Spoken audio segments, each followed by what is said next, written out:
गौतम बुद्ध के संघ में शामिल होता था तो बुद्ध उसे सबसे पहले शांत रहने के लिए कहते थे। ध्यान की अवस्था में जाने से पहले उस भिक्षु को शांत रहना सिखाया जाता था। आज के दौर में हर तरफ सॉरी शोर है। इसकी वजह से दिमाग में तनाव पैदा होना लाजमी है। ऐसे में अगर आप हर रोज कुछ देर मौन रहने का अभ्यास करते हैं तो इससे आपके तनाव पैदा होने वाले हार्मोन के लेवल में कमी आती है। इससे आपका दिमाग शांत होता है, गुस्सा नियंत्रित रहता है और तनाव बढ़ाने वाले हार्मोन्स का लेवल घटता है।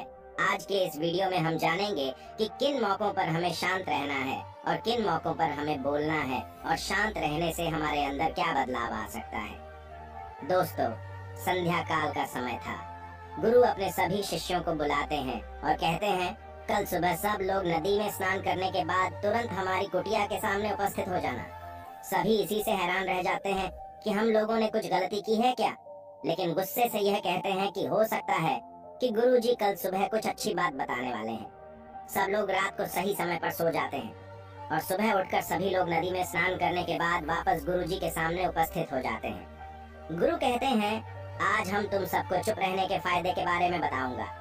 गुरु कहते हैं, 10 मौके जहां पर चुप रहने से होता है लाभ और बोलने से नुकसान। गुरु कहते हैं, अगर आप इन 10 मौकों पर शांत हो गए यानी मौन हो गए तो आप जो चाहेंगे वही मिल जाएगा। आपकी जिंदगी में चमत्कारिक बदलाव शुरू हो जाएंगे। जरूरत से ज्यादा बोलना या चुप रहना दोनों ही अच्छी बात नहीं है। जैसे जरूरत से ज्यादा बारिश हो जाना या फिर धूप दोनों ही दिक्कत देती है, उसी तरह अनावश्यक बोलने से भी काफी नुकसान होता है। गुरु कहते हैं कि पहला ऐसा मौका जहां पर व्यक्ति को चुप रहना चाहिए, बिना तथ्य के ना बोले। गुरु ने कहा, अगर आपके पास कोई तथ्य नहीं है तो वहाँ चुप रहने में ही भलाई है। चुप बैठने से दिमाग में नई कोशिकाओं का निर्माण होता है और इससे ज्ञान की वृद्धि होती है। बोलने में भलाई वही है जहाँ आपको किसी चीज के बारे में पूरा ज्ञान हो। अगर आप बिना तथ्य के कहीं बोलते हैं या फिर बेवजह बोलते हैं तो आपका वहाँ मजाक भी बन सकता है।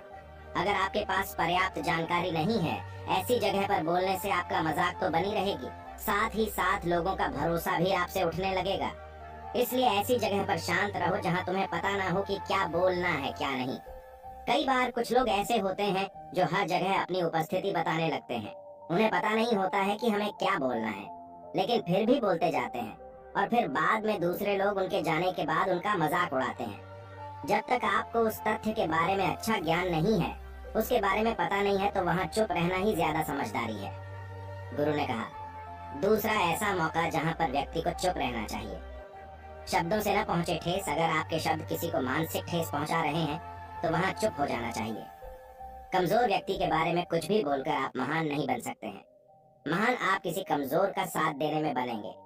कई बार होता है कुछ लोग अपने से छोटे व्यक्ति को भला बुरा कहते रहते हैं। सामने वाला इंसान तो कद से आपसे छोटा है, वह आपको कुछ नहीं बोलेगा, लेकिन आप उसकी नजरों में गिरते चले जाएंगे। हो सकता है कि कल वह भी आपसे पद में बड़ा हो जाए। पद में आपसे जब वह बड़ा हो जाएगा तो आज जो रवैया आपका उसके साथ है, आने वाले समय में वह भी आपके साथ वही करेगा। आप किसी को नीचा दिखाकर बड़ा नहीं बन सकते हैं। बड़ा बनना है तो अपने से छोटे लोगों का इज्जत भी करना सीखें और साथ ही साथ बड़े लोगों का भी सम्मान करना चाहिए। लोगों को लगता है कि अगर वह अकड़ कर बोलेंगे और सामने वाले को नीचा गिराने की कोशिश करेंगे तो वह बड़े बन जाएंगे, तो यह उन सब की भूल है। बड़े होने की बजाय आप उनकी नजरों में गिरते चले जाएंगे। गुरु ने आगे कहा, इसलिए शिष्यों, तुम सब जब भी बोलना आदर भाव से बोलना ताकि तुम्हारी बात लोगों को अच्छी लगे। बोलने में भाई बहन, माता पिता, मित्र इत्यादि संबोधन शब्दों का इस्तेमाल जरूर करना। इससे तुम्हारी मान प्रतिष्ठा तो बढ़ेगी ही, साथ ही साथ लोगों की नजरों में तुम समझदार व्यक्ति बनते जाओगे। गुरु ने आगे कहा, तीसरा मौका जहाँ पर व्यक्ति को चुप रहने में ही भलाई है। क्रोध या घृणा करने वाले लोग, जब कोई अपना या सगा संबंधी आप पर क्रोध कर रहा हो, आपका अपमान कर रहा हो, तो आपको उस वक्त चुप रहना चाहिए ताकि सामने वाले का गुब्बारा पूरी तरह से फट जाए। आप यदि सही हैं तो उसे कतई माफीनामा गए और चुप रहकर ही सही समय का इंतजार करें। वह खुद आपसे माफी मांग लेगा जब उसे अपनी गलती का एहसास हो जाएगा। गुरु आगे कहते हैं कि अगर आपका कोई सगा संबंधी आप पर क्रोध कर रहा हो और आप उस समय शांत हैं तो यह आदर सम्मान देने की निशानी होती है। इससे न कोई छोटा होता है और न ही बड़ा। अगर आपको क्रोध आ रहा है तो आप या तो वहां से किसी का अनादर किए बिना चले जाएं या फिर चुप रहें। क्रोध करने से आपके रिश्ते खराब होंगे। क्रोध करने से हमेशा क्रोध करने वाले व्यक्ति का ही बुरा होता है। गुरु आगे कहते हैं कि एक बार की बात है, एक सांप जंगल से भागते हुए किसी राजा के घर में पहुंच गया। लोगों ने छेड़खानी की तो वह बहुत ही गुस्सा हो गया, जिससे घर में जो तलवार पड़ी हुई थी उसी को लपेट कर कसने लगा और धीरे धीरे उसका पूरा शरीर कट गया। ठीक उसी प्रकार हमारा गुस्सा भी हमारे शरीर को तलवार की भांति काटता रहता है। गुस्सा ध्यान से खत्म होता है प्रतिदिन। अगर आप ध्यान की मुद्रा में बैठे हैं तो आपका गुस्सा आपके नियंत्रण में रहेगा। गुरु आगे कहते हैं कि यह तरीका है कि आप प्रतिदिन ध्यान का अभ्यास करें। इससे आपके शरीर में जो हार्मोन्स गुस्से को बढ़ावा देते हैं वह सब तुम्हारे नियंत्रण में रहेंगे, जिससे शरीर गुस्से पर आसानी तुम्हारा से काबू पा लेगा। लेकिन एक तरीका यह भी है कि जब भी आपको गुस्सा आए तो आप यह समझने का प्रयास करो कि क्या मेरा गुस्सा जायज है या नहीं। हमें वहां पर बोलना चाहिए कि नहीं। जब आप खुद इस बात का आकलन लगा पाएंगे तो आपको खुद पता चल जाएगा कि हमें गुस्सा करना चाहिए या नहीं। फिर भी आपको गुस्सा आ रहा है तो आप वहां से हटने का प्रयास करें, वहां से दूर चले जाएं। धीरे धीरे समय के साथ आपका दिमाग शांत हो जाएगा। गुरु ने कहा, चौथा ऐसा मौका जहां पर इंसान को बहुत ही समझदारी के साथ काम लेना चाहिए, वहां पर आपको चुप रहना ही चाहिए, जहां पर उस मुद्दे से आपका कोई संबंध ना हो। अगर आपका किसी मुद्दे से कोई संबंध ना हो तो वहां आपका चुप रहना बनता है। बिना किसी वजह अगर आप दूसरे के मुद्दे पर बोलेंगे तो यह आपके लिए अनिष्टकारी होगा। इसमें केवल और केवल आपका ही नुकसान है। जल्द ही आप किसी दो लोगों के बीच हो रहे विवाद में जल्दी अपनी टांग न डालें। अगर सामने वाला आपको बुला रहा है अपना झगड़ा शांत करवाने के लिए तो ही आप वहां पर जाएं। किसी की व्यक्तिगत जिंदगी में दखल अंदाजी नहीं देनी चाहिए जब तक कि वह व्यक्ति आपको नहीं बुलाता है। अपने झगड़े को शांत करवाने के लिए कुछ लोग फालतू में दूसरे के विवाद में कूद पड़ते हैं। इससे उनके मान सम्मान मर्यादा पर लोग उंगली उठाने लगते हैं। गुरु कहते हैं कि 10 मौकों में 5वां ऐसा मौका जहां पर व्यक्ति को बहुत ही समझदारी के साथ चुप रहना चाहिए। आपके शब्दों से किसी मित्र को हानि न पहुंचे। अगर आपके शब्द सामने वाले के परिवार या मित्रों की प्रतिष्ठा के बारे में बुरी झलक दिखा रहे हैं तो आपको चुप रहना चाहिए। किसी के परिवार या फिर मित्र के बारे में बुरा बोलने से केवल आप ही बुरे बनेंगे। जो चीज आसानी से खत्म की जा सकती है उसे अपने शब्दों से बड़ा न करें। बिना चिल्लाए बात करने का प्रयास करते रहना चाहिए। अगर आप बिना चिल्लाए कोई बात नहीं कह सकते तो आपका चुप रहने में ही भलाई है। किसी पर चिल्लाने से आपके व्यवहार के बारे में पता चलता है।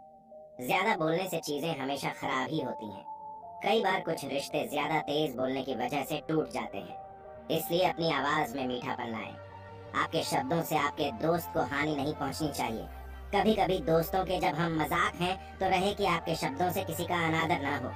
मजाक को भी हमेशा शब्दों के मायने में ही रखें। जहाँ किसी को शब्दों से चोट लगे वहाँ चुप हो जाएं। ज्यादा बोलने से हमेशा नुकसान ही होता है। किसी और की प्रतिष्ठा को अपने शब्दों के माध्यम से उसे हानि नहीं पहुंचानी चाहिए। यदि आपके शब्दों से किसी और की प्रतिष्ठा को ठेस पहुंच रही है तो वहां आपको चुप हो जाना चाहिए। जब कोई व्यक्ति आपके सामने नहीं है तो आप उस व्यक्ति के बारे में बुरे शब्द किसी तीसरे व्यक्ति के सामने न बोलें। गुरु कहते हैं, छठा मौका जहां पर व्यक्ति को चुप रहना चाहिए, जब कोई कर रहा हो किसी की बुराई। जब कोई आदमी आपके सामने किसी तीसरे आदमी की बुराई कर रहा हो तब तुम्हें चुप रहकर बस सुनना चाहिए। अपनी राय व्यक्त नहीं करना चाहिए, क्योंकि जो आज आपके सामने किसी तीसरे की बुराई कर रहा है वह कल किसी और के सामने आपकी बुराई भी कर सकता है।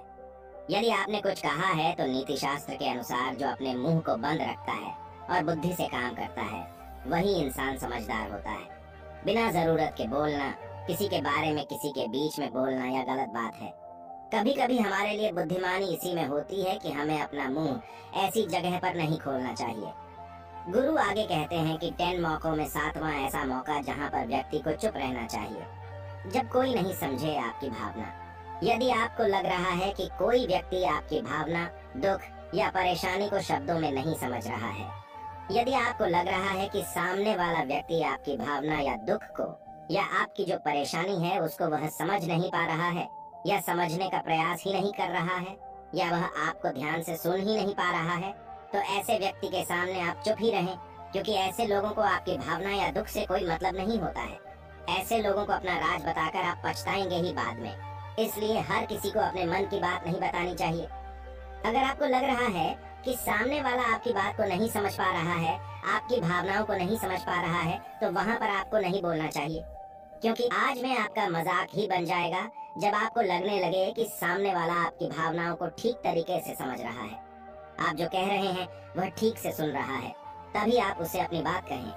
गुरु कहते हैं कि 8वां मौका जहां पर आपको चुप रहना चाहिए, जब कोई इंसान अपना दुख व्यक्त करे। यदि कोई इंसान अपने दुख या परेशानी को आपको बता रहा है, तो इसका मतलब यह है कि वह आपको अपना समझ रहा है।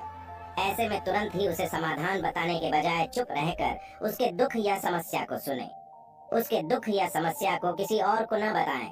वह इसलिए नहीं बता रहा है कि उसकी समस्याओं का समाधान कर देंगे, बल्कि वह इसलिए भी बता रहा है कि सामने वाला उसकी बात को समझ रहा है। कई बार बताने से दुख कम हो जाते हैं। आपको अपना दुख इसलिए बता रहा होगा कि उसे लग रहा है कि आप उसकी बात को समझ रहे हैं। दुख बांटने से कम हो जाता है। इसलिए जब कोई व्यक्ति अपना दुख आपसे व्यक्त करे, तो आप चुप मारकर उसकी बात को बहुत ही ध्यान से सुने, ताकि उसके दुख कम हो जाएं। उसके मन का बोझ हल्का हो जाए, क्योंकि उसके मन में जो भी बातें थी वह आपको सब बता दिया। गुरु आगे कहते हैं कि 10 जगहों में 9 ही ऐसी जगह जहां पर आपको चुप रहना चाहिए। जहां पर दुष्ट प्रकृति के लोग रह रहे हों और गाली गलौज कर रहे हों, तो आप वहां पर मत जाइए। ऐसी जगहों से आप चुपचाप निकल जाएं, अर्थात अपनी प्रतिक्रिया दिए बिना आप वहां से चले जाएं, क्योंकि जिसकी जुबान खराब होती है, जो दुष्ट प्रकृति के लोग होते हैं, उनको आप ऐसे समय में नहीं समझा सकते हैं। जब उनका दिमाग पूरी तरह से शांत हो जाए, तभी वह आपकी बात सुनेंगे। इसलिए जहां पर दुष्ट प्रकृति के लोगों आपकी बात को न मानते हो और न ही सुनते हो, तो आपको वहां पर नहीं बोलना चाहिए। गुरु कहते हैं कि 10 माह ऐसा मौका जहां पर आपको शांत हो जाना चाहिए। अपनी सफलता का राज हर किसी को न बताएं। कई बार होता है कि कुछ लोग जो सफलता को बहुत ही जल्दी अर्जित कर लेते हैं, वे हर जगह अपनी सफलता का ढिंढोरा पीटने लगते हैं। ऐसे में क्या होता है कि कई लोग आपकी सफलता से खुश नहीं होते हैं। अगर आप अपनी सफलता का जबरदस्ती लोगों में ढिंढोरा पिटवा रहे हैं, तो लोगों की नकारात्मक ऊर्जा आपको प्रभावित कर सकती है। जब आप सफल होंगे तो सबको पता चल जाएगा कि आप सफल हो गए हैं। ढिंढोरा पीटने से नुकसान आपका ही होगा। इतना कहकर गुरु ने कहा, शिष्यों, आज के लिए बस इतना ही।